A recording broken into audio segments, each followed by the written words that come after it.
Hello, everyone. I'm Richard Kinley. I'm the president of FOGS, your hosts today. And it's my pleasure and duty to welcome you all for joining us on this UN Day, which for us at FOGS is still an important day because we're great believers in the prospects of the UN and its objectives and goals. We are, as a group, deeply committed to multilateralism and finding global solutions to global problems. And for us, the UN Day is important as a moment to take stock and as an indicator of the importance of the ideals and ideas of the UN. But I should say that while we may be idealists, we don't think we're naive. In fact, we know that the UN has many problems, but we're also very aware of today's huge global challenges that I think would challenge even a perfect organization.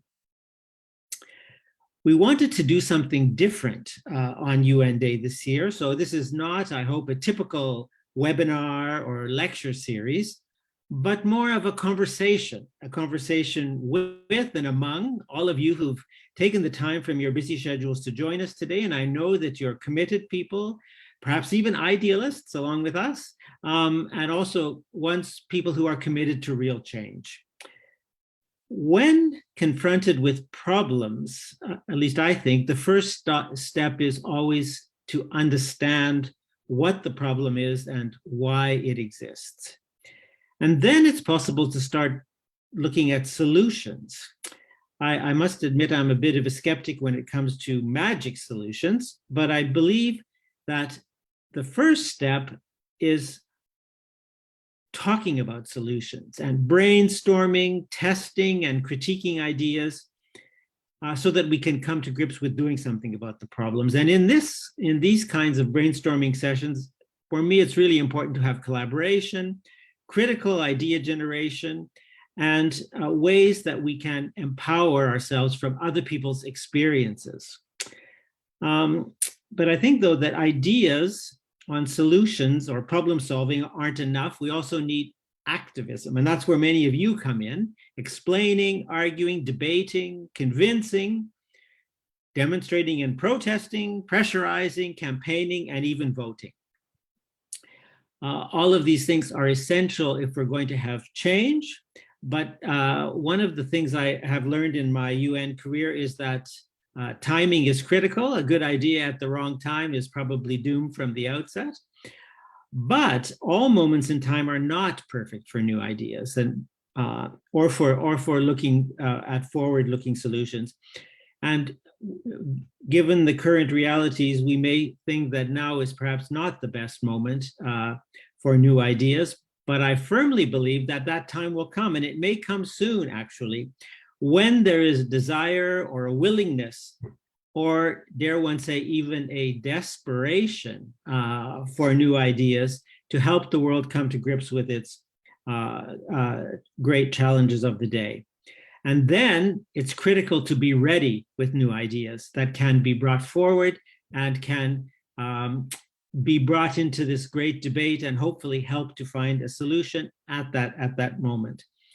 So with those introductory remarks, I hope that it will help to inspire or at least irritate you into a discussion about what kinds of ideas and opportunities there are to move forward at this point in time.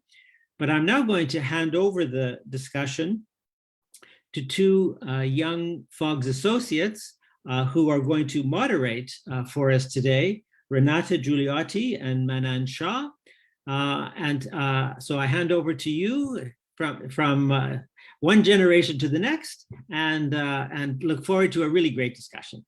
Thank you. Thank you, Richard. So as Richard introduced me, I'm Manan Shah. I'm a junior associate here at FOGS. And before actually we start our meeting and discussion, I would request Yorgos to kick off this discussion with a small presentation about the United Nations and global resilience.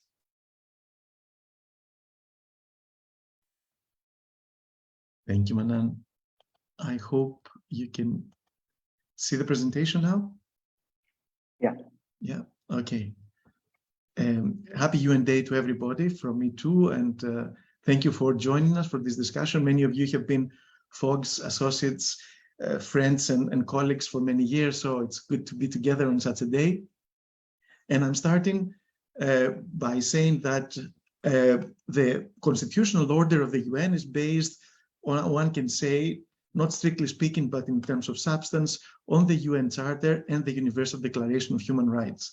So I have them here pictured and always with me when I go around, because they are really the principles and the spirit that this organization represents and was established at the end of the Second World War, and hopefully will continue without any world war for a long, long time.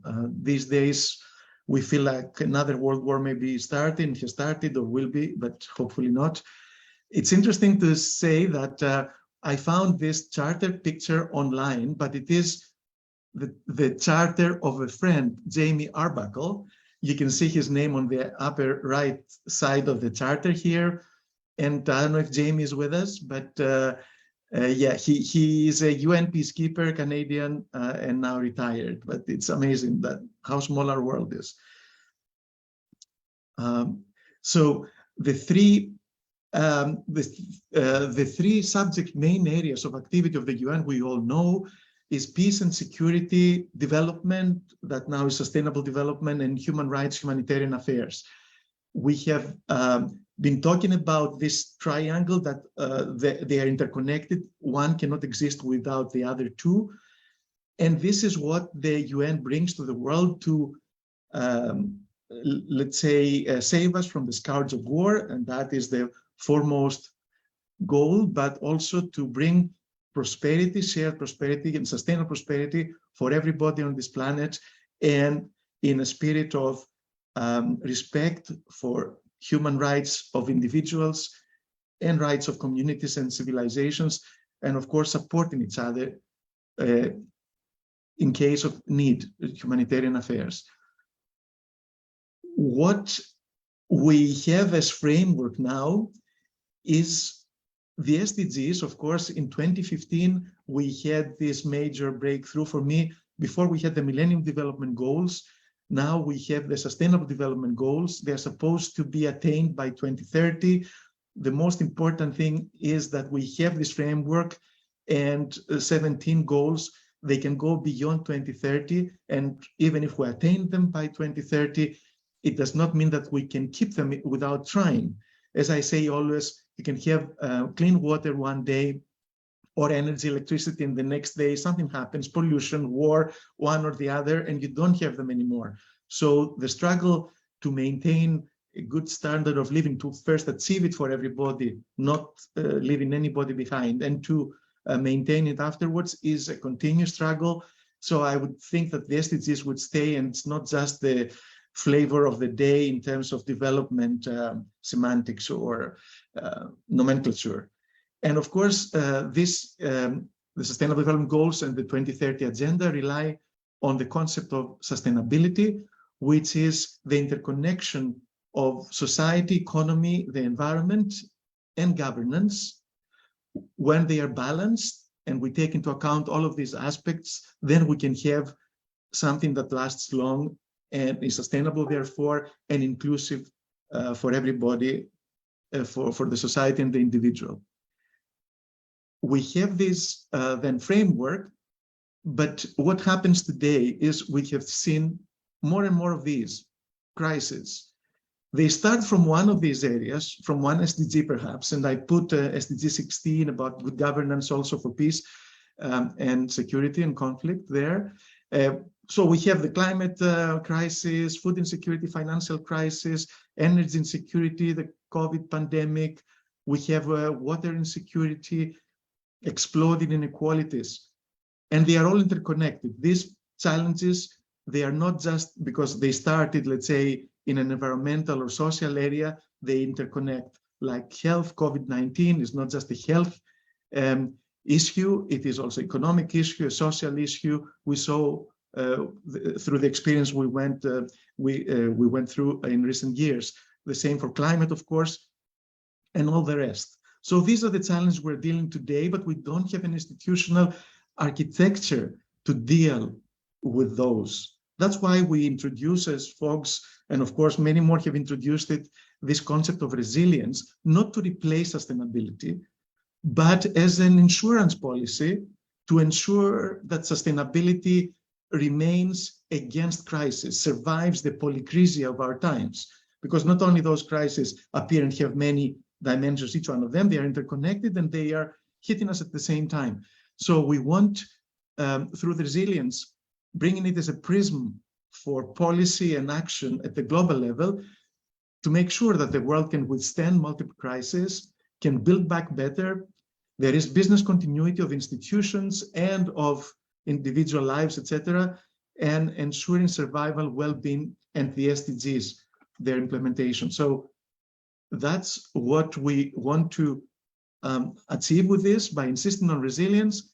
And we propose a body to do that, to oversee on behalf of the world and ensure that there is resilience, not the Security Council, which has all these problems with its vetoes, etc., and it's not entitled to work in the areas of, especially of development, but a new body, we call it the Global Resilience Council, and that one would work as follows. Once we see a crisis of this mega type and non-military threat to human security, then it may have gone to one of the specialized agencies, like if it's climate, UNFCCC, but then we see that it has all these other dimensions. We have to monitor what the countries do, what the companies do, the financial sector has to be part of it, planes,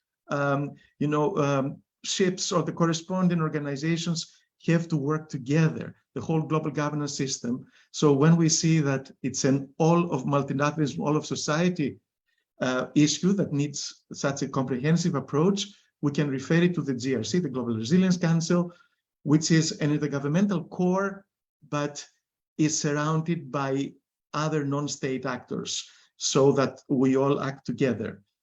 And what we mean by these other actors, there is a structure around it that advises from the perspective of the parliamentarians of the world, the local authorities, religious leaders, youth groups, other civil society organizations, the private sector, all of these with their own way of consulting internally and then participating in the discussion, advising the intergovernmental body in the center, which can have a limited number of elected countries representing countries or regions. Let's say the African Union or the European Union could participate as one if they agreed to do so. And we could have this new also architecture, bringing the regions in and allowing the regions to have their internal processes and then coming to the world level to really address these issues, climate and pandemics and inequalities and insecurities of all kinds. That was it. And now the way forward for us is we are spreading the word as we're doing today on the occasion of UN Day. We want to convince state and non-state actors. We have already, I think, quite an attentive ear, but we want to clarify these things like we're doing today. Then we would like this to appear in the report of the High-Level Advisory Board on Effective Multilateralism of the Secretary General that's supposed to report in early 2023. And then eventually the Global Resilience Council to appear in the ministerial declaration, preparing the Summit of the Future, and perhaps in the declaration of the SDG Summit next September, and eventually the Summit of the Future itself in 2024. And then, of course, to implement it if it's approved. Thank you very much, and I'm looking forward to the discussion.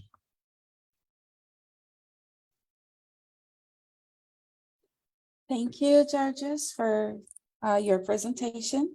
It was very clear and very nice to understand about the Global Resilience Council and its importance to open this discussion and to connect the world to this important cause, which is the global resilience. Also, I would like to invite for the discussion, does anyone would like to open their mic and maybe they have a question? I know that Richard Jordan has been sharing his thoughts here with us. Would you like to say something, Richard, please? Yes, thanks very much. Thanks again for this session, and happy UN Day indeed. I've already been with my Chinese students virtually, and that is my question. I don't see anything about the digital, the Coalition on Digital Environmental Sustainability of UNEP and the metaverse.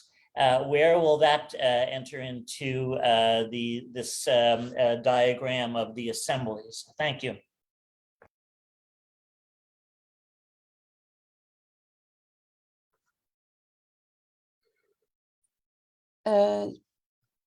Anyone would like to comment on Richard's question?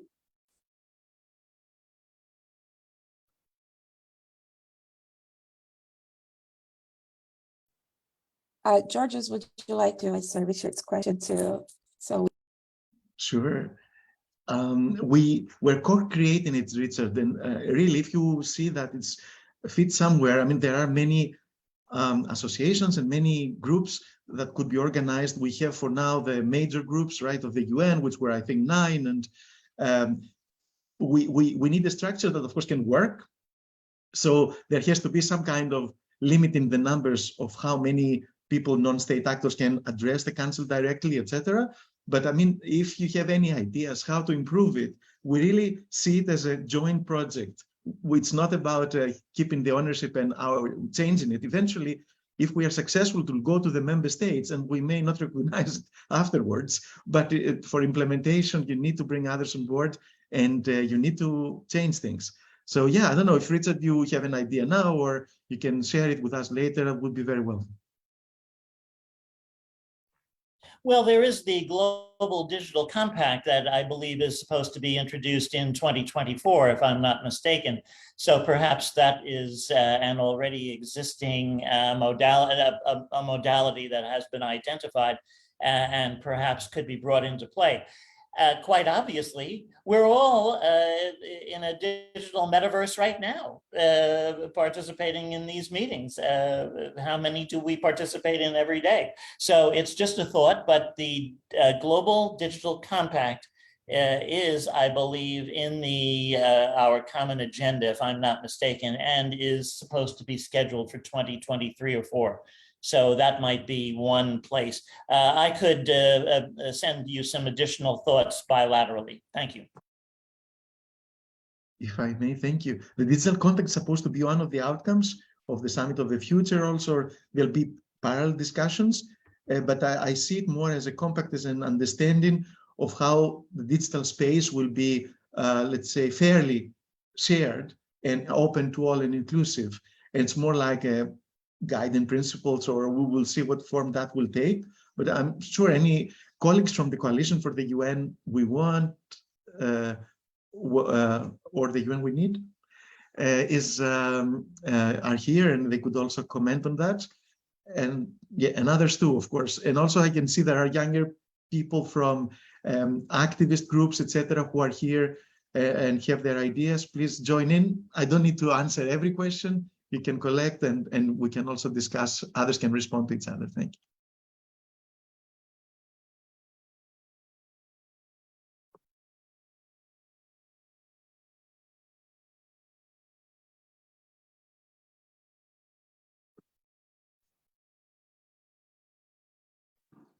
Yes, Kate, feel free to unmute yourself and start.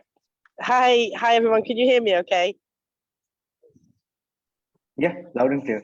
Good. Apologies. I'm on the beach, so forgive me for the slightly strange setting. My name's Kate. I work with Oxfam in Geneva in the humanitarian policy and advocacy team. Really interesting thoughts. We've been having lots of these chats ourselves recently, and over the last few years, particularly about these poly crisis. I think you called it, Georgios, is an interesting word. I think And I'd love to hear from the activists on the call, because I think what my question is how you've envisaged in the ideas behind the initiative, it really bringing in communities. I think we can accept that like governments aren't usually very activist, right? Sometimes they are, but perhaps not in a way that we might recognize as being really led by communities and crisis affected people themselves. And part of the reason why, I think we fail sometimes as humanitarians in the resilience agenda is that we're not really listening, or we're not really able to adapt to what the multiplicity of needs are in certain communities. And so I think it'd be really important to make sure that we weren't just developing another, I suppose, top-down structure, but that it was really informed, accepting that it needs to be member state led, but it has a very, very core information and foundation in community groups and activist groups. So that's kind of my, really interested to know what you're thinking on that is. Thanks.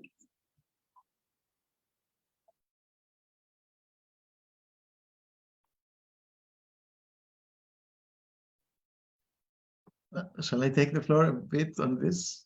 Yeah, Manan. Did we lose Renata? No, she's there. But for Sorry, Kate, yeah. No. Sometimes it was a bit unstable, our internet before. So for Kate, we don't want, of course, to top down everything, but in the agenda of the Secretary General, our common agenda, we have noticed a lot about multi-stakeholderism. And we were afraid that this dilutes the responsibility of states. It's not like they have the right to dictate everything, but they're responsible to deliver for their citizens. And they get the resources, they get the taxation, they get this and that. They cannot be left off the hook. But of course, they have to be checked, and with activism and also institutions, check and balances. That's why we say that, okay, the core remains the governmental, but all the surroundings and the process and reaching a decision and the implementation or bring all these other entities together and organized civil society in many forms and the private sector. That's why, we present it like this. Otherwise, we think it's a cop-out sometimes from governments, or it is, how can I say, subcontracting to either big governments or rich foundations, etc., the whole world business, like it happened with COVAX, for example. And there is no transparency and no accountability if we let the countries off the hook. You can say if you want, please respond. Yeah, okay, that's good. I think that's probably the best answer I would have hoped for. I agree. Something that that's why I'm based in Geneva with Oxfam, and we do a lot of talking with member states, but it's always the same member states, and we're terrible really at these kind of global levels, at the multilateral levels. We're terrible at talking with the affected countries and the affected community, not the member state representatives from the countries themselves that are worst affected. So we're really trying hard to challenge ourselves with that and to get better at that. Because we agree, obviously they need to be held to account as well. I just hope that, we'll just have to, the civil society and the other stakeholders that are involved will have to make sure that we're really bringing those voices to and the needs of the communities to the agenda of the platform. Thanks, Georgios. Thank you, and we should be working together more. I think the activists and the policy wonks, because sometimes we advise governments or secretariats and we don't talk to you, but whenever we hear these examples of 80 people fitting in a bus in a double decker, let's say having more money than half of the world coming from Oxfam, we really use that, and it makes a difference. And I think changes also perceptions and actions. Thank you. Thank you, Kate and Georgios, for this great discussion. I got excited here to listen to Kate speaking, and she said something I want to make provoke a reflection here, and if anyone would like to comment on this. So something that Kate said is very important when she said to bring our voices. When I was sharing this event on social media, on my own social media, I was saying, let's amplify our voices, let's make us heard. And that's very important, especially for, the young community must be very connected to these initiatives because our voices must be heard. we need to participate because we are the ones to discuss the future now, but act there tomorrow. So the representation is very important, right? And I would like to understand the point of view of everyone here. I'm speaking from Latin America, from Brazil. So, and I feel that here in my region, we don't have enough representation and our voices are not echoed enough or not amplified enough. And how do you feel there in your region where you're at? How do you feel that representation? How do you feel that your voice will actually be heard from the UN and other institutions?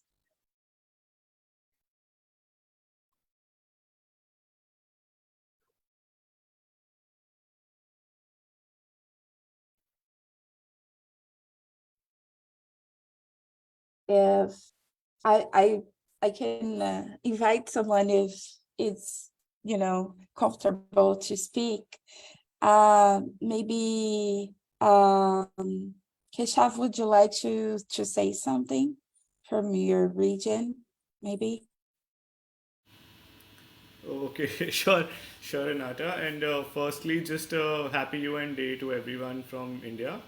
I think we keep sometimes looking forward, but it's also a day where we must appreciate the efforts that every individual who's worked with the UN so far, as internally or externally, like Richard Kinley, Yorgos, so many others on the call, they have done to maintain whatever sanity is still there in our, and order is still there in our world. But I do feel that from especially a youth perspective, the world is changing very fast. And I was having this discussion with somebody the other day that the people who made the UN, the education system and the context that they're coming from is not the same anymore. The values that they came from, the values have rapidly transformed. Technology and development context is rapidly changing. The rules of the game, so to say, are completely different. And in this, there are going to be new challenges that are going to be there. And youth's voices are not just important from a tokenism perspective to put them and say that intergenerational solidarity is important, but I feel that in a true way, young people have the capacity to propose innovative solutions, and they have a capacity to look beyond sometimes the settled, normative, self-interest oriented pragmatism that we see at the UN, that we see that which sometimes becomes our own prison from making changes. So I think young people see that very easily. They are more collaborative. No offense to the older generations, but they're definitely they have the capacity to collaborate more, come up with certain new solutions which are in line with the new technology and also in line with the new communication and the semantics of that communication, especially with more young people. So I think there are a lot of strengths, especially from the youth constituency. And I love that about the Global Resilience Council as well, where there's a youth council youth assembly, which is already a part of that process. So that's all I'll say. Thank you so much.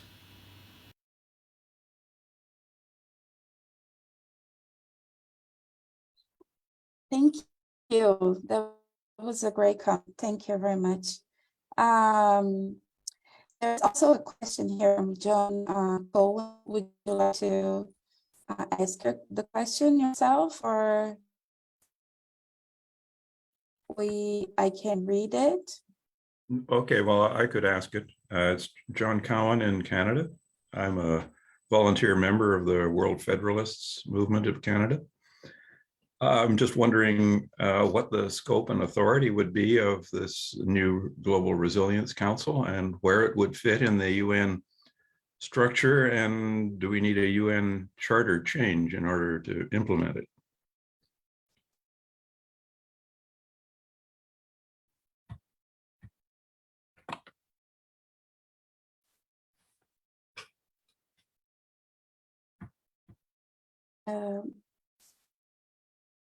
Georges, would you like to answer these questions, or you can answer them afterwards? Because they're very specific, I can answer now, yes. Okay. Thanks a lot to Keshav also for his for his comments and all his actions with the DICE in India and beyond. There is young people organizing themselves, yourselves, and coming up also with new concepts. They're ready to launch something about the model UN that I very much like, and other things to adjust things to today's realities and to the future also, and the future we want.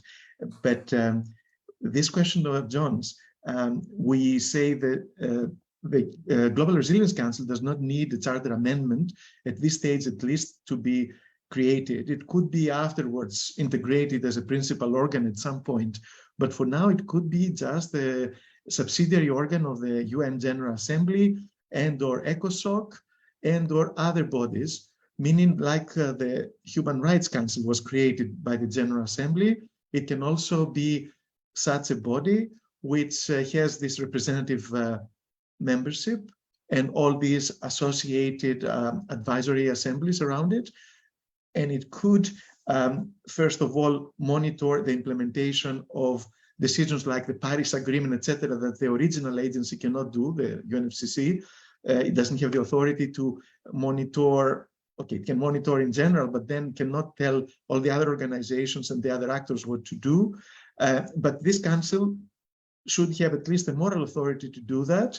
And if it were associated also as a subsidiary body accepted of other UN system organization assemblies, for example, it could be also declared the subsidiary body of the WHO, the World Health Assembly, or the assemblies of UNESCO and ICAO, etc., then it could also report to them and create the, let's say, a sense of peer review, but also pressure for implementation. Ideally, would like to see it corresponding to the Security Council in terms of authority, meaning that it could even decide some kind of sanctions, like economic or this kind of sanctions, in case of non-compliance of people with the emissions, let's say CO2 emissions caps, or with the way of sharing vaccines, things like that, ideally. But that would have to be shaped over time, proving the usefulness of the council and working like this with all organizations having the overview and using also the non-state actors for the pressure, because there can be sanctions that are voluntary in a way, or people encouraged to avoid using that because it is very, I don't know, CO2 heavy, etc., the footprint. And if that happens, if we mobilize society also, that would be like sanctions and would change behavior. At least for now, this is my answer. But again, we're shaping it together. Thank you. Thank you. Thank you, Georges. Thank you, John, for your question. I would like to invite Isabella. I know that she's excited to make a comment for us.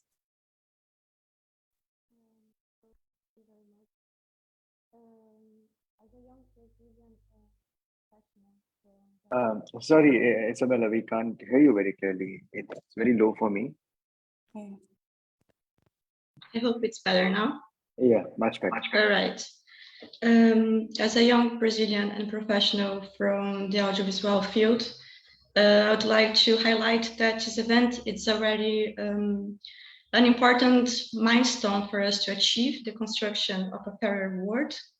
I believe that even though we don't have these meetings as often as the ideal could possibly be, social media has a big role on collective awareness as well, and can be and has been used wisely by activists. And it's interesting to see the young generation on this event that believe that change can be made, especially in a world with many voices.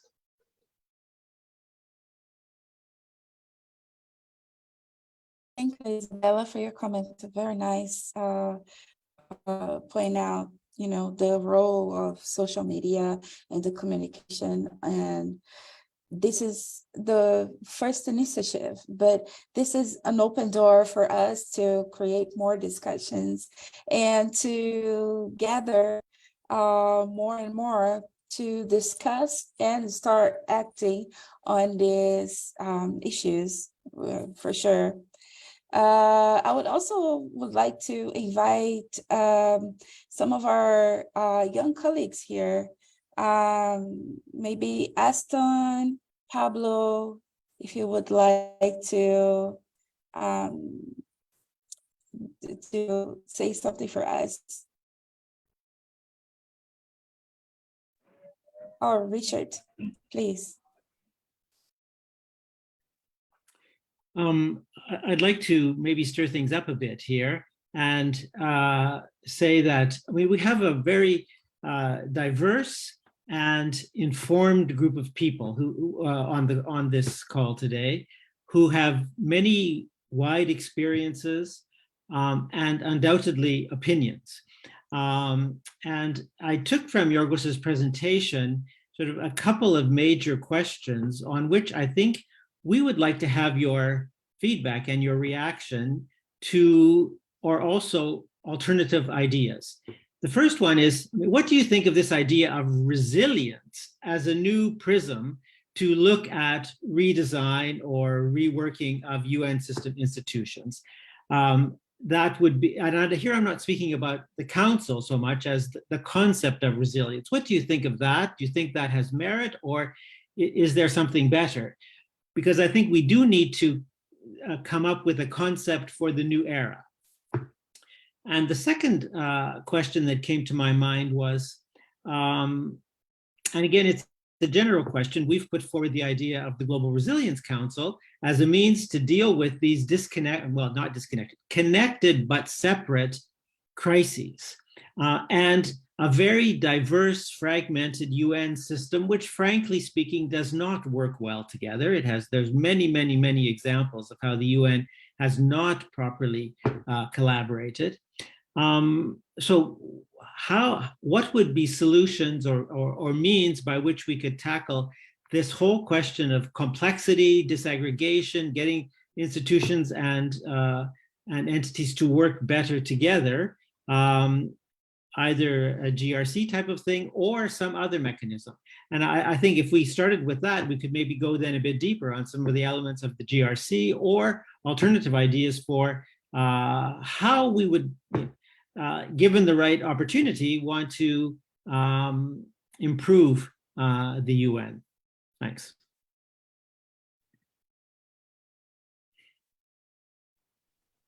Yeah, Kate, please feel free to unmute yourself. Hi, thanks. Yeah, I think to just jumping on John's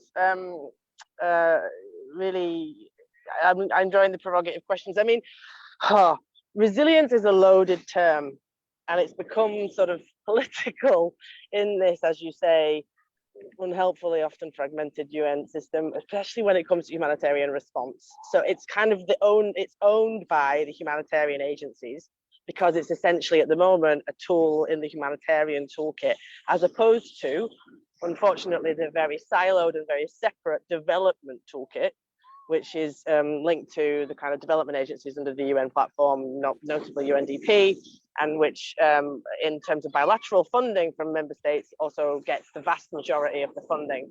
So the vast majority of global overseas development assistance goes to development projects, which are not working, let's face it, because we're now seeing increased crises. And the humanitarian system is then like chasing to catch up. And resilience is still kind of in our, in the humanitarian Oxfam's multi-mandate. So we do lots of development programming, lots of governance stuff, lots of advocacy, but also a huge amount of humanitarian response and increasing amounts because needs are rising. So I do think it's a good challenge for ourselves about whether this word is the right one. Because, you know, for example, I know from working a lot on the global hunger crisis the last couple of years, you know, there's infighting between certain agencies about who does the resilience bit and who doesn't do the resilience bit. And I mean, it's painful and really tragic, actually, when the needs are so great that, you know, some of the major problems that we have is that we just can't work together. I don't have an immediate, I mean, maybe it's something like just or fair or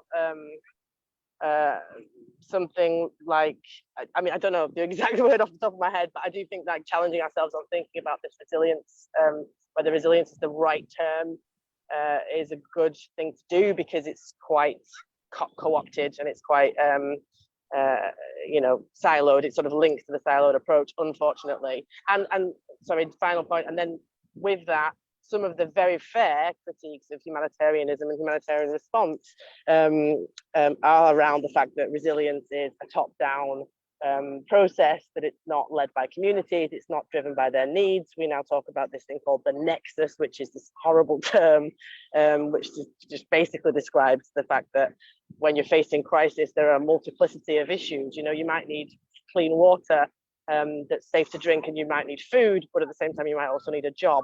And you might need a road to be built, you might need a hospital that's functional. The roads and the jobs and the hospitals fall into development programming mostly. The water and the food falls into humanitarianism. Like, that's not how we need to be doing things. So I do wonder about it. I'll have a think some more, but I think that's a really good challenge, John.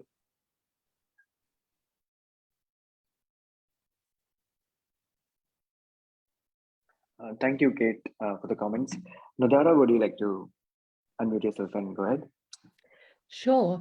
Thank you so much for convening the event. My name's Nadara Yusuf. I'm facilitator of the Global Governance Innovation Network with the Stimson Center. So just two sort of very, very quick thoughts on this. In terms of the framing of resilience, I think Kate makes some really good points about the connotations that it has. And I think in the UN space, that does matter a lot, just in terms of the political capital that one can gain in order to be able to push something through the system. But secondly, to the extent to which resilience embodies the idea of prevention and the idea of preventative measures is another question. So the Resilience Council idea is sort of based on connecting crises and based on a sort of addressing the global crises that exist in today's world. But the extent to which that term incorporates prevention, I think, is a question to either, you know, consider or just reframe the way that we think about resilience.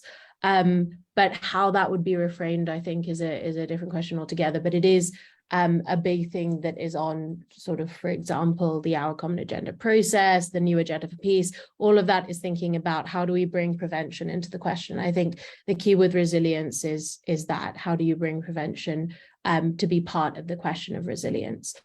In terms of the complexity and sort of disconnecting spaces, I think that, you know, a council system provides some sort of measure or way to do this. And I think it is about connecting spaces, but it's not just about connecting crises. It's about connecting the stakeholders that work on these crises, and not just sort of from a people who speak the common language point of view. It's people who speak different languages. So for example, the IPCC report that discusses climate so extensively and sort of flags the existential risks that we face on a climate crisis basis, in its report so thoroughly, doesn't connect directly with sort of the policy system, and is often sort of siloed off from the policy system. As much as there is a policy maker's summary that the IPCC produces, and it is read by policymakers, to the extent to which it's sort of incorporated in those systems is another question. And the IPCC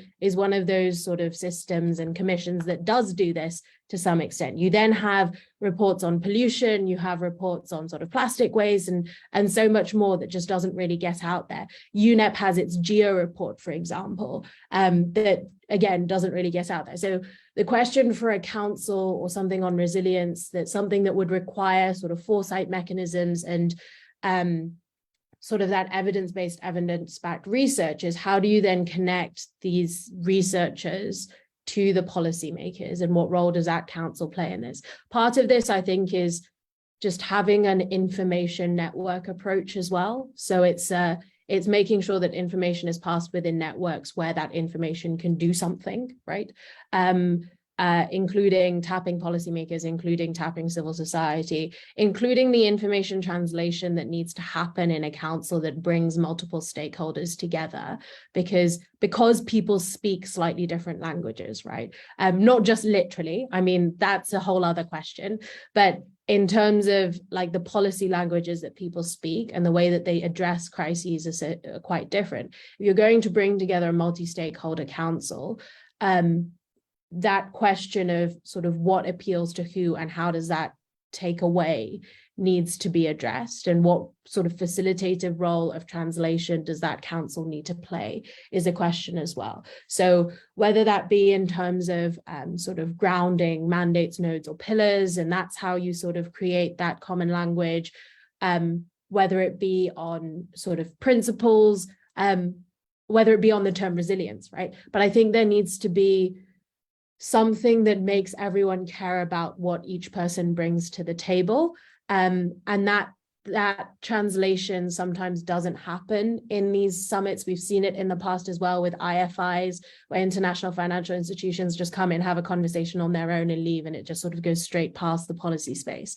So on whatever organization is going to take shape or is sort of being pitched out there, I think this is an important key to make sure that you don't just have people coming together and speaking straight past each other.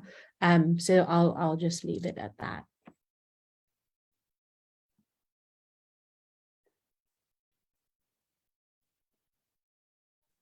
Thank you, Nadara. Those are some really great points. It's true that a lot of things are happening and we need to work together. The projects that have been taken up by different organizations under UN have to collaborate so that the information isn't lost, which is important to others. And I think with that, I believe Jeffrey Huffins has also raised his hand. Yeah. Hi. Thank you Hello. so much for a very rich discussion. I'm Jeffrey Huffines. I'm Senior Advisor to the Coalition for the UN We Need. My question is regarding how the Global Resilience Council proposal relates to some of the other proposals of the OCA.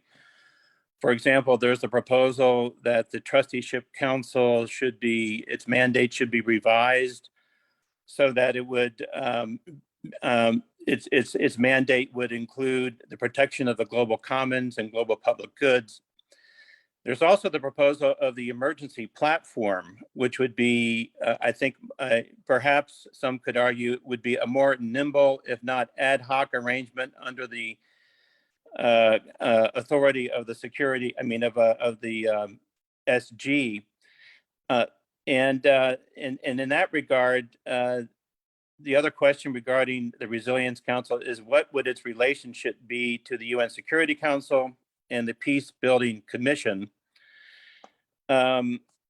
Kate brought up the issue of nomenclature. So there are the politics of that to consider. There's the funding streams and the fact that funding of the UN is very fragmented indeed and held hostage to member states earmarking funds, and so that's another issue to be tackled. Finally, one question I have as well is: Are there any member states who are champions of this proposal? I think this conversation is very useful, and we should continue to have this conversation ongoing. But there is the issue of what William McCaskill, who is a philosopher who wrote a book, What We Owe the Future, he speaks to the notion of plasticity. In other words, strike while the moment is hot. And so if we can overcome the political challenges of nomenclature and who owns the word resilience, or perhaps we should use the word prevention in some fashion, the question remains positioning the proposal within the UN system requires not only the advocacy of stakeholders, but also key champions of member states from the global north as well as from the global south. Thank you.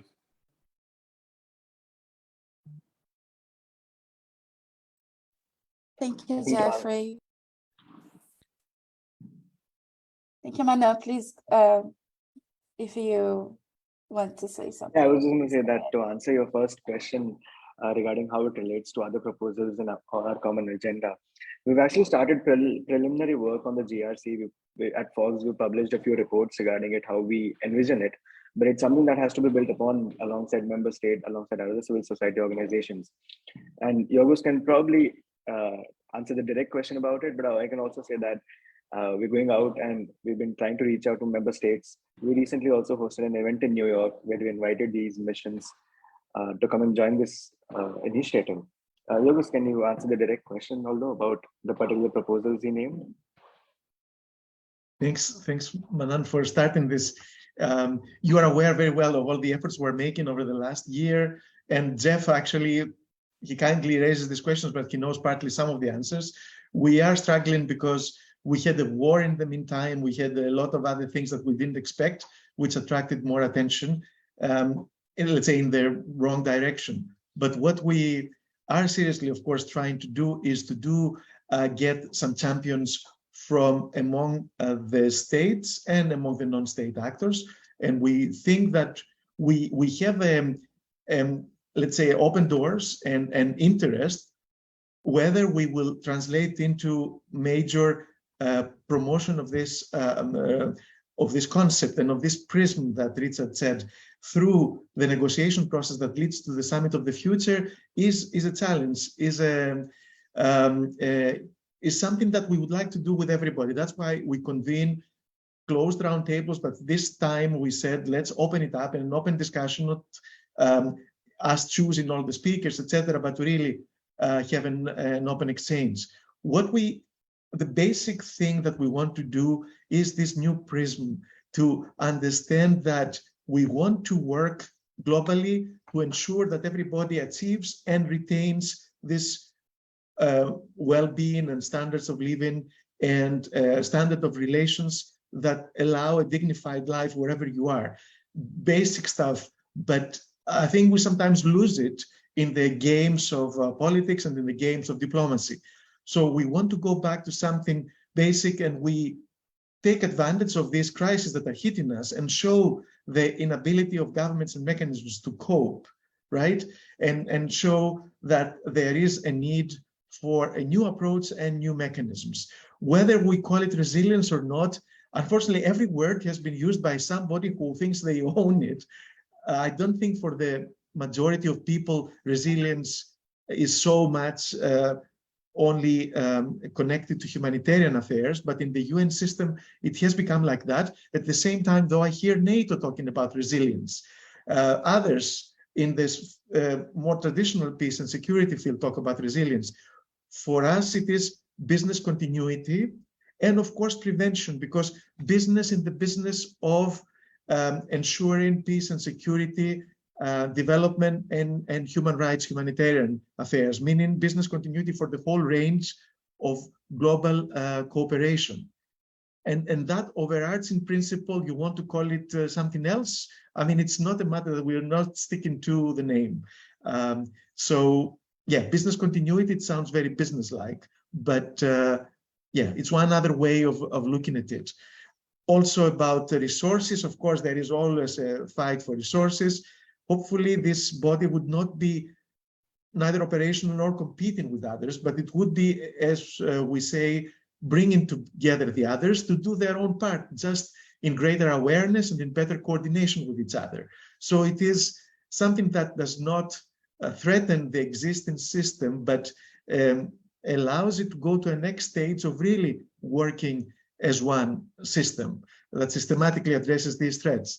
Now, yeah, some of the Trusteeship Council and Emergency Platform proposals, Trusteeship Council, for me, it's very complicated to change the charter to make the Trusteeship Council, because it has a nice name, and you can say the Trusteeship of the Global Commons, to convert it to something like this. I don't know if it's worth the effort, and plus in the South, in the developing countries, it has this connotation of colonialism, the management of colonialism that the Trusteeship Council helped do for a while towards decolonization, but still, it has a very certain baggage. The emergency platform is very ad hoc. The Secretary General convenes it whenever he wants. It's mainly a multi-stakeholder mechanism. There is no continuity, while the Council would offer continuity. The Security Council it's getting discredited, it's getting ineffective with the veto. Eventually would see one council. Let's say it makes sense. We heard it also in New York at our event. The European Union has one council of ministers, but it meets under the health ministers for health issues, under whatever the foreign ministers for external affairs. So it would make sense for one council of the UN to deal with all issues with different compositions of its membership or representatives of its members. That is also something to be examined, but the charter, changing the charter, because it is subject to the veto of the big powers, it's not easy to happen, especially at times like this when we have geopolitical confrontations and big transition, we don't know in which direction. Finally, there was one other thing that we heard before. Nudara, of course, also said the prevention element is very important. And because to ensure business continuity for the future, you learn from what's happening now, and for pandemics or for climate, etc. By acting to stop it, you also understand how it works, and you don't want to see it happening again. So you introduce things that would also act preventively. It's a circle, all this. So I think it is part of it, but if we want to make it clearer, and finally, this evidence-based and science connection of policy, it's a big issue. It's not just for the Global Resilience Council, it's for any kind of body, that science and expertise should be connected to politics and should be connected to implementation and to funding. But it's not happening, and even states and other organizations become more dysfunctional because of that. We have to push it, but that's really changing the mentality of how things are done and explaining to everybody the value of listening to the others and explaining also with very basic words to the real people who are also left out there, and they go in their different extreme directions sometimes because they don't feel secure or confident for the future and their resilience by the system as it works. And I think that's a major thing we have to deal with. And this is an attempt to also address that with one intervention. Thank you.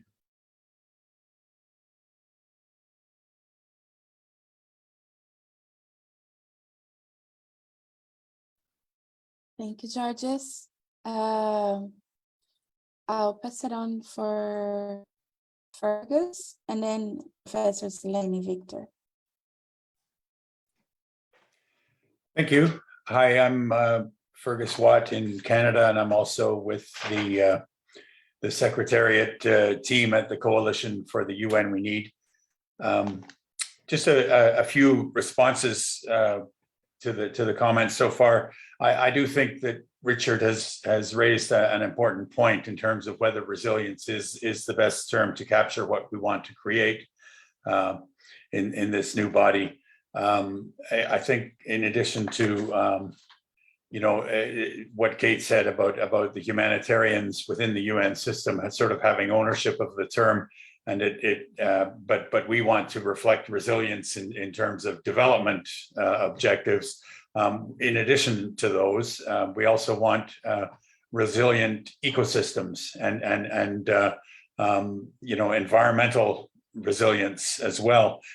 Just off the top of my head, a term that came to mind is we might think about a sustainability council. But a couple of other, I think the proposal, the core of the proposal has a couple of. I just wanted to flag a couple of strengths. First of all, if we had such a council, it would mean that there would be a less siloed oversight of the many individual treaties that are within the framework of the Sustainable Development Goals and the UN system's consideration of treaty implementation, usually something that occurs within the conferences of the parties of these treaties or the treaty frameworks. I think it would allow a more less siloed and more coherent consideration of the many treaties under the rubric of the council. And the second advantage that I just wanted to highlight is that it would be yet another consolidation within the UN system of multi-stakeholderism. I mean, in creating the council, you inevitably have to set up a framework within the resolution or whatever legislative instrument that creates it for relationships with these various tangential stakeholder groups, youth and business and others that Georgios outlined, and in doing so, you further embed multi-stakeholderism in the UN system, and this is gradually the evolution that we want the system to undergo is less a state-dominated system and something that better reflects just the reality of our integrated world.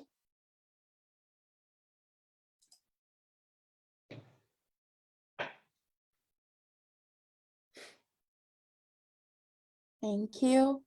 Fergus, Professor Seleni, please. Hello, everyone. Hello, Georgios, Richard, Renata.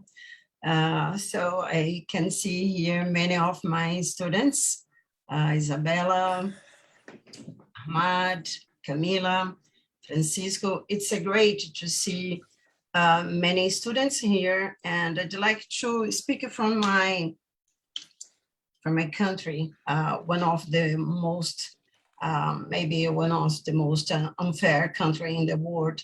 And you have a big challenge to involve young people in this discussion, especially if you consider that countries like Brazil, here we are facing one of the most, maybe the worst insecurity food maybe in the last 20 years.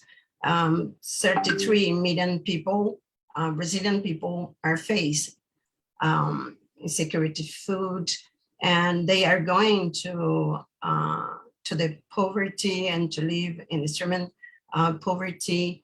And how is possible to engage these people, especially young people, in this discussion?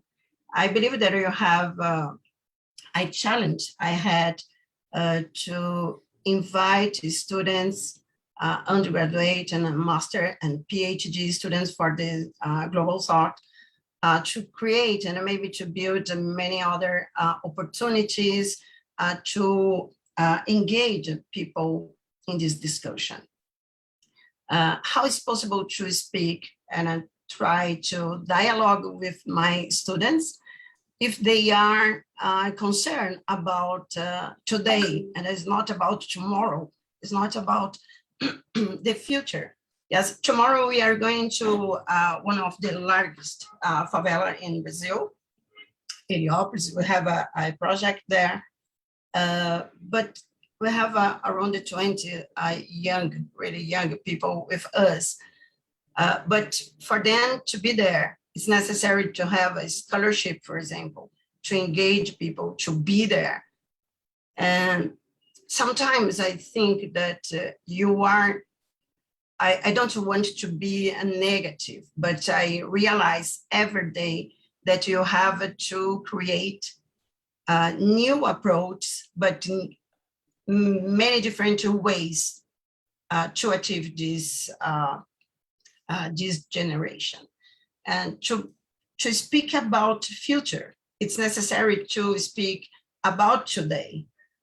Yes, and why our students spend a lot of hours looking for information or advertisement and entertainment on social media. Yes, and why they are not engaging to discuss the future, because the present is today, the life is today. Maybe we want to go, as a professor, I have to go to the class and to speak about the future, but about today. And that there is this link, there is this connection between today and tomorrow, yes? But tomorrow they are facing the poverty and the food insecurity. 30 million people in my country are facing this problem. And I really would like to, I believe that we don't have answers, but more questions. And as a professor, I am a witness to say that we are learning more if you ask more questions than looking for answers. Yes. And maybe Georgios, he shared, maybe we can invite different people, yes, people from vulnerable territory, maybe a survey.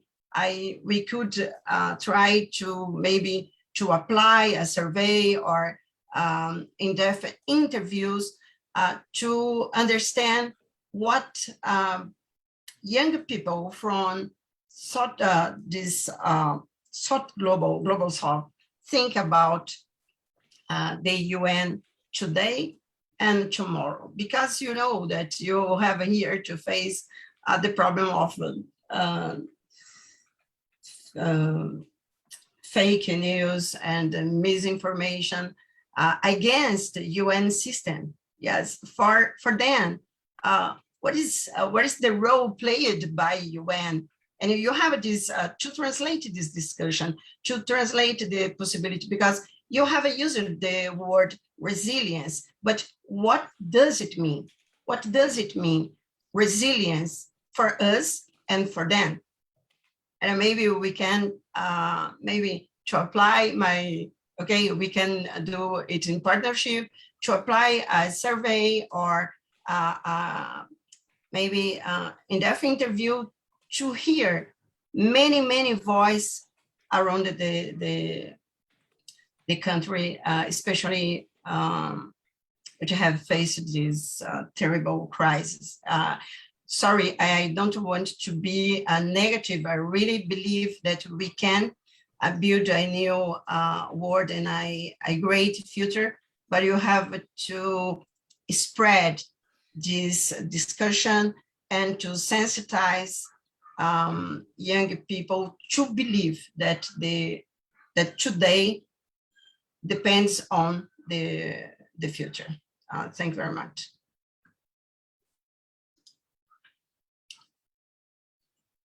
Thank you, Professor, for your contributions. Very interesting comments. Maria would like to say something, please. Yeah, hi. I'm Maria. I'm from Greece, but I'm now an undergraduate student in Munich. I'm studying political sciences and philosophy, and I used to do a lot of activism. Now, because of my academic focus, not that much anymore, but I'm still very much engaged. Well, I'm 20, right? And I started my activism when I was 15.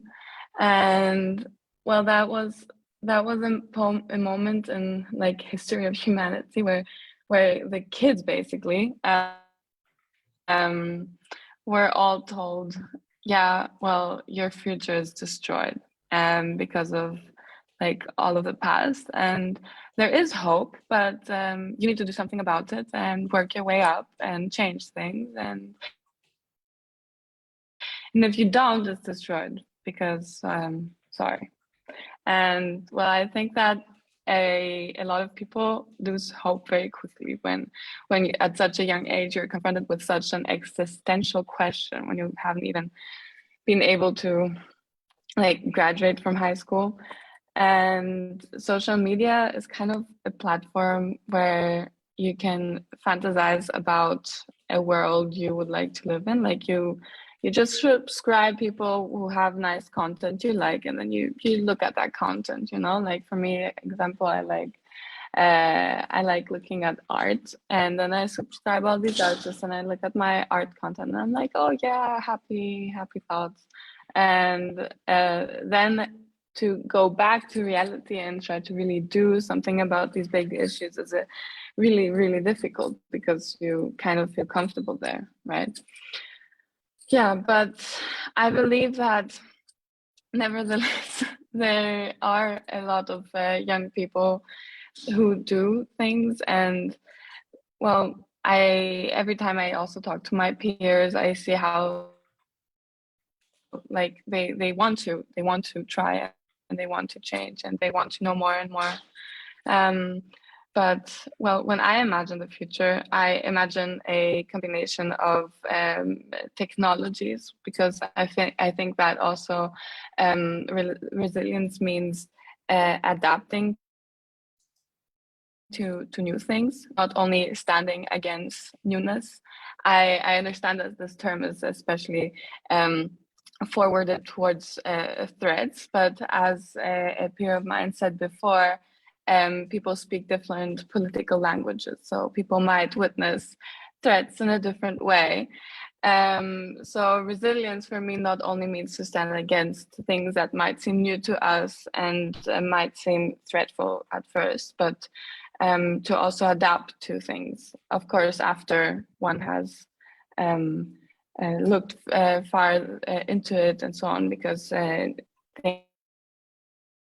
things can also have a bad impact, not only a good impact.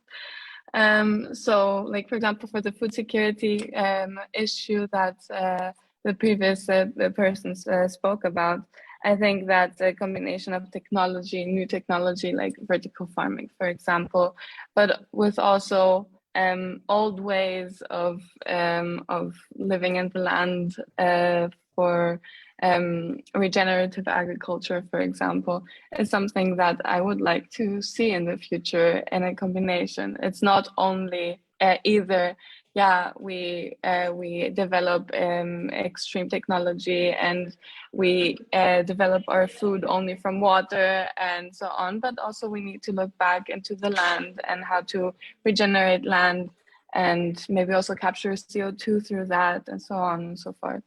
Yeah, maybe all of you have some ideas on that, and also excuse the background noise. I'm in university right now.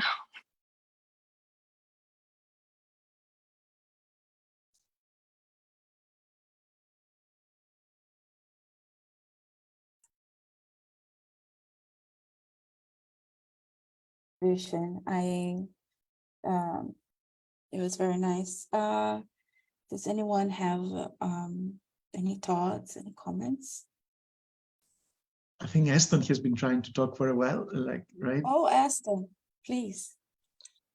Hi, can you hear me okay? Yes. Perfect. Sorry, I wasn't active earlier in the call. I was coming home basically on the subway. So now I'm here. I like this discussion. I really appreciate it. I like the discussion of the term resilience, and I appreciate all the voices from the youth from all around the world. It's really nice to hear it. I'm happy to be a part of it. Yeah. So my thoughts are a little bit more related to like the youth perspective, I guess. So I'm a member of the Young World Federalists. So we advocate for sort of an inclusive and participatory global governance because we believe that the current system doesn't really address global challenges or is unable to address global challenges. And I really don't think I'm alone. I mean, if you were just listening, I'm sorry, what the young woman who was just speaking was just talking about how young people are looking to the future, to technological solutions that don't exist yet, and also to the past. I think that's quite common. I experienced that a lot. So basically looking everywhere but the present for the solutions that we need to solve the global challenges that we're in. And I think that that's because the present doesn't offer any of the solutions that we're looking for. And so when it comes to this term resilience, I find it a little problematic because it implies that the problem is that the system is not resilient. But the system of global decision-making, in my opinion, is extremely resilient. The people who hold the keys to global decision-making and global power are very resilient. And we can see that with when you have millions of young people protesting in the streets for climate action or for war between, involving one of the permanent members of the Security Council, or of course the pandemic. I mean, these are global crises that many people thought had the power to basically topple the system. And none of that has happened. The system is very resilient. So I think, and I'm not using this term in the humanitarian context that was talked about before, because I don't really know that definition. So I'm talking about it in the sense that it won't change. It's very unchanging. So if we're talking about making the system more resilient, I don't know if that's actually the solution. In my mind, we need to be talking about perhaps just change itself in like a global change council or global transformation council, because the solutions don't exist in the current model. And so we need, if we're gonna go this council within the UN route, this council needs to develop solutions to transform the system of global governance, not simply make it more resilient, because it's already incredibly resilient. And I know I might be misappropriating the term, and I might not understand resilience in the appropriate way, but that's the way I understand it. And I think that I agree with what someone said about having a study done or a survey on the term. Yeah, and I would also be, someone also mentioned getting member states involved, and I think that's incredibly key, because I would be very interested to see, and I guess this is a question for you, Georgios, about, I mean, if I do like the Global Resilience Council. I think it's a great idea because it involves making global decision-making more participatory and inclusive. So I think it's a great step in the right direction when you have member states sitting side by side with civil society and so on, and many different actors, and sort of deciding things together. I think that's great. But then the question is, why would member states ever do that? What's in it for them? So that's sort of my question. Thank you, Aston, very much for your comments. I'll leave to Georges to answer your question.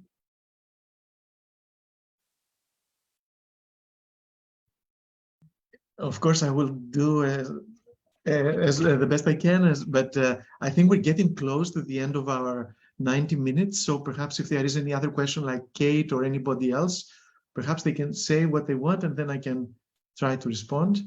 And when we finish, we'll show you also a short video. Whoever wants to stay for an extra 6 minutes could also see like a representation, a visual representation of what we've been discussing, with a bit of interviewing by me again, so you'll get bored. But anyway, so for those who want to stay, we have a 6-minute video at the very end of it, after the 90-minute mark. But if there is any other question, I thought Kate wanted a question to ask. Yeah, I don't know if you, Renata. You know what, Georgios, I just wanted to, I was really struck by what Maria said, and her colleague before then, a professor from Brazil. I'm sorry, I think her name was Paulina maybe, but I think the challenge that, like, and I just really struck by what Maria said about how, you know, turning 15 in 2017 must have been exceptionally difficult. You know, I turned 15 in 1995, and I'm British, and I just thought everything was all given, right? I mean, I was pretty politically aware, but it was the mid-90s. The world was amazing. We did nothing, and then it was all gone to the proverbial. And since then, so I feel so, yeah, I mean, embarrassed and amazed by the foresight and the optimism and the salient points that the three last speakers just made. So I don't really have anything more to add apart from that. We are in solidarity with you, and I just want to, the tiny bit of reassurance that I can give, that hundreds of us who are kind of involved in advocacy and humanitarian response across the global system are really trying to push on the food crisis response. So we're with you. We feel it, like, you know, and I know it's difficult to be hopeful, and I'm just amazed at how you can come up with such specific ideas. And, you know, while we've got to work on making today work, but the trouble is it's only going to get worse. Because of the climate breakdown, and that's why this council, or this idea, I think is crucial to sort of already start thinking about the future, while we're also working on trying to make today better. So I just wanted to say solidarity, and I think you're all amazing.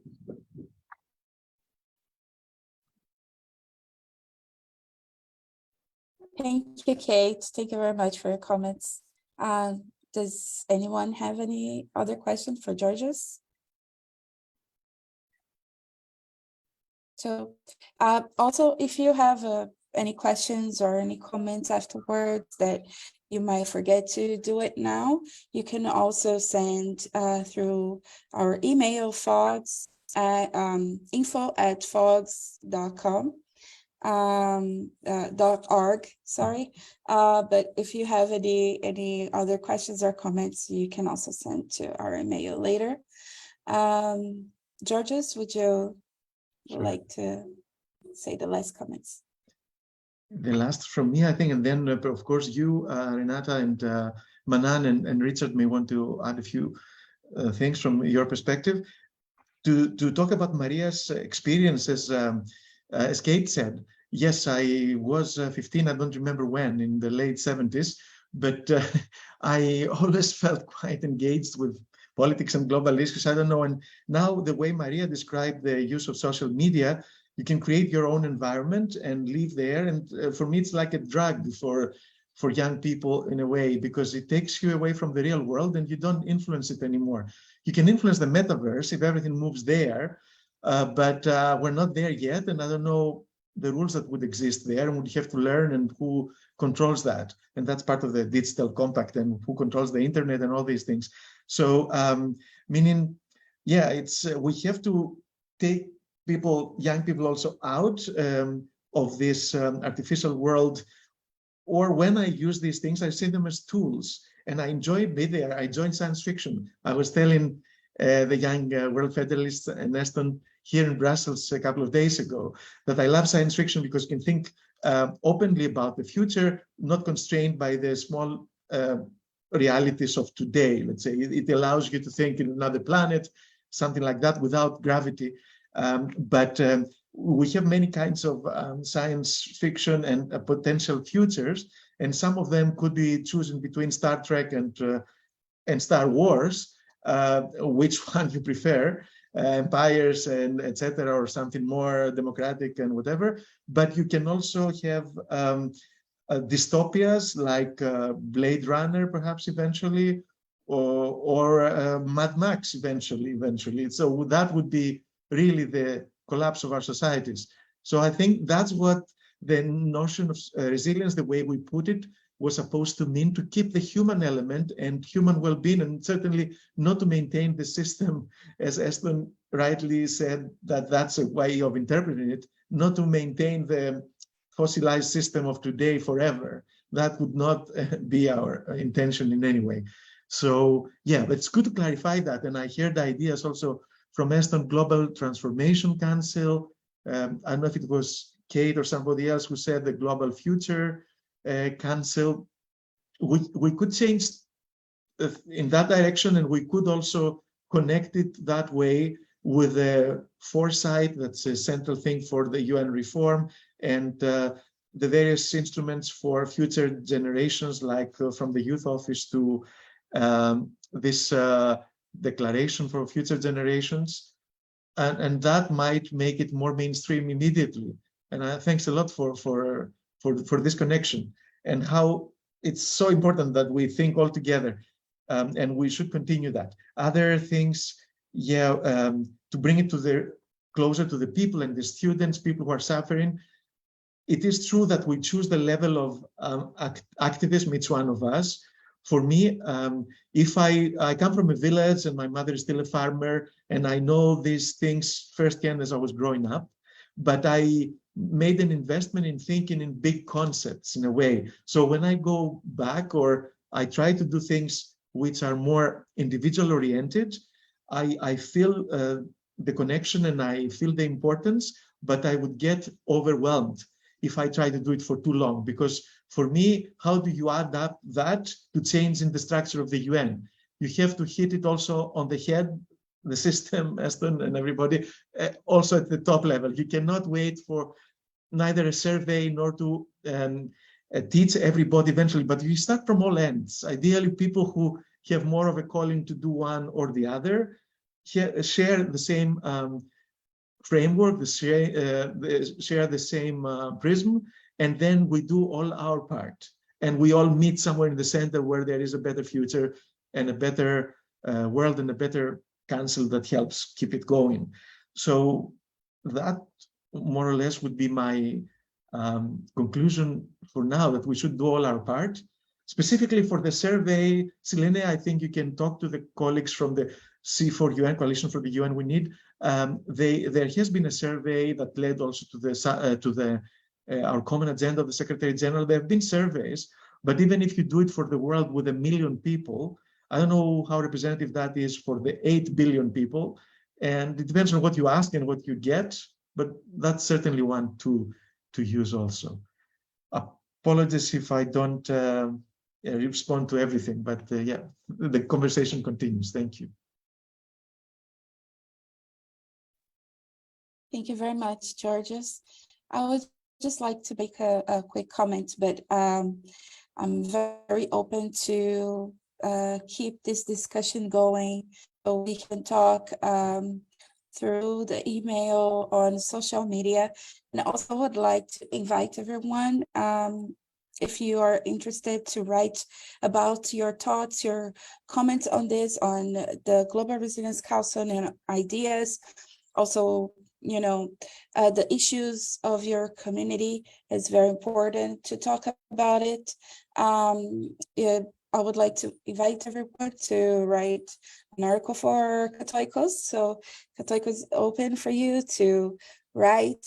It's very important that we, you know, we put out there what is bothering us in our community, in our region. So it's very important. So that's my invitation. And as a comment, I think this meeting was very important because it brought a lot of interesting ideas and directions, and also about the Global Resilience Council and the name itself. I think it was very good ideas, you know, the different names, and we discussed this and how the terms that we use also talk about the content, talks about the actions that we are going to promote in the future. So very important. I don't know if Manon has something to say, and then pass it on to Richard. I think I don't have anything to add here. So Richard, with your final comments, and then we can proceed to the video. I put my last comment about the silent movie, The Battleship Potemkin, in the chat. The UN is not, and maybe a Global Resilience Council is not supposed to catch a runaway baby carriage at the bottom of the Odessa steps. It's supposed to, it would, as I understand it, the Resilience Council help the parents not to have to bring the baby carriage to the top of the Odessa steps to begin with, to live a life of happiness without poverty and in freedom. So thanks for the opportunity. All right, well, just from me, a thank you to everyone for participating, for sharing your views honestly. I think the kind of feedback that we got today was very helpful for taking our work forward. And some of it we'll have to digest, actually, because it raised some questions, at least in my mind. With that, I would say farewell, but do stick around for this video. It's quite a story, and it's always fun to see Yorgos on screen. So thanks everyone, and I wish you a great day, afternoon, evening, and until our next conversation. Thank you. Facing a convergence of global crises intensified by the inrush of the COVID-19 pandemic that has exposed the fragility of the response mechanisms at all levels of governance and demanded actions and initiatives that can reduce the impacts of non-military threats as climate change, food, water, energy insecurity, inequality, natural disasters, among other issues, on populations, countries, and regions of vulnerability.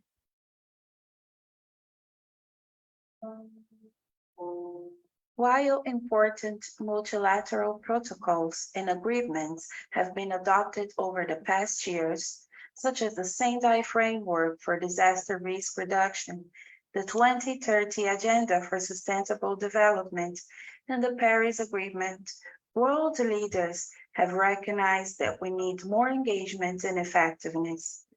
On the occasion of the commemoration of the 75th anniversary of the United Nations, UN member states reinforced a call for upgrading of the UN and building a more inclusive and effective multilateralism.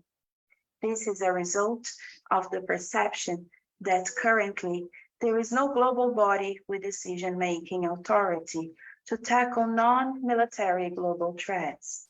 The global governance system is currently very fragmented, with each agency dealing only with a narrow area of expertise. For example, WHO with health, UNEP with the environment, UNFCCC with climate change, ICAO with aviation, IMO with shipping, UNIDO with industrial development, UNESCO with education, IMF and the World Bank with finances, WTO with trade. But today's challenges have many dimensions.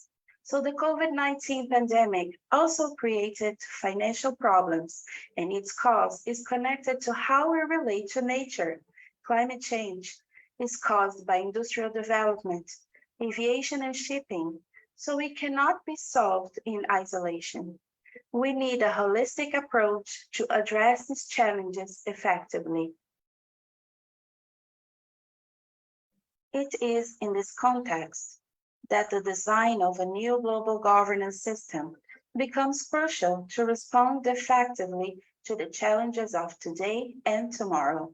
Attentive to this demand and aligned with Our Common Agenda, OCA, released by UN Secretary General Antonio Guterres, the Foundation for Global Governance and Sustainability, FOGS, is proposing a United Nations Global Resilience Council, GRC. Georges, could you please briefly present the GRC proposal for us?